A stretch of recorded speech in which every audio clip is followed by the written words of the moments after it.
Hello, কেমন আছো তোমরা সবাই? আশা করি তোমরা সবাই খুব ভালো আছো। আমিও ভালো আছি। আমি সুস্মিতা হোমমেড আইস কেক বানাই। স্ক্রিনে দেওয়া নাম্বারে যেকোনো অর্ডার পারপাস আমার সাথে যোগাযোগ করতে পারো। আমার লোকেশন নবদ্বীপ। তো চলো আজকে একটা ক্রিকেট থিম কেক ডেকোরেশন করি। 2 টায়ারের কেক। কেকটা ছিল 2 পাউন্ডের মধ্যে। ক্লায়েন্ট চেয়েছিল কেকটা কিছুটা সেমি ফন্ডেন্টের হোক, কিন্তু হঠাৎ করে ডিজাইন ফ্লেভার সব ডিসাইড হয়ে যাওয়ার পর ক্লায়েন্ট তখন বললো কেকটা তো আমি এত দূরে নিয়ে যাব আর 2 দিন ফ্রিজে রাখার পরে কেক কাটিং হবে। তো আমি তখন তাকে গ্যারান্টি দিতে পারিনি যে 2 দিন পর্যন্ত ফন্ডেন্টটা ঠিক থাকবে। তো তাই তাকে আমি আশ্বস্ত করলাম যে তুমি স্টিকার দিয়ে নিতে পারো, ডিজাইন সুন্দরই লাগবে।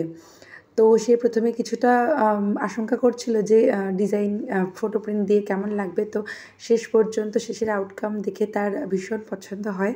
স্টিকার দিয়েই তাকে পুরো কেকটা আমি ডেকোরেশন করে দিয়েছিলাম আর সেটাই তার খুব পছন্দ হয়ে যায়।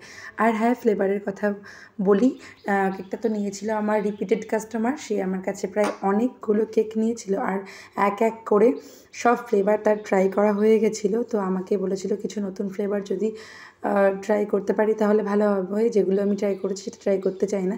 তো আমি তখন তাকে সাজেস্ট করি হোয়াইট ফরেস্ট ফ্লেভার নেওয়ার জন্য।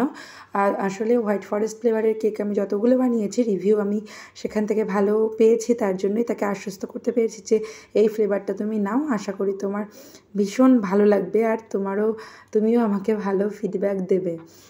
তো যথারীতি তাকে আমি সেটাই করে দিই।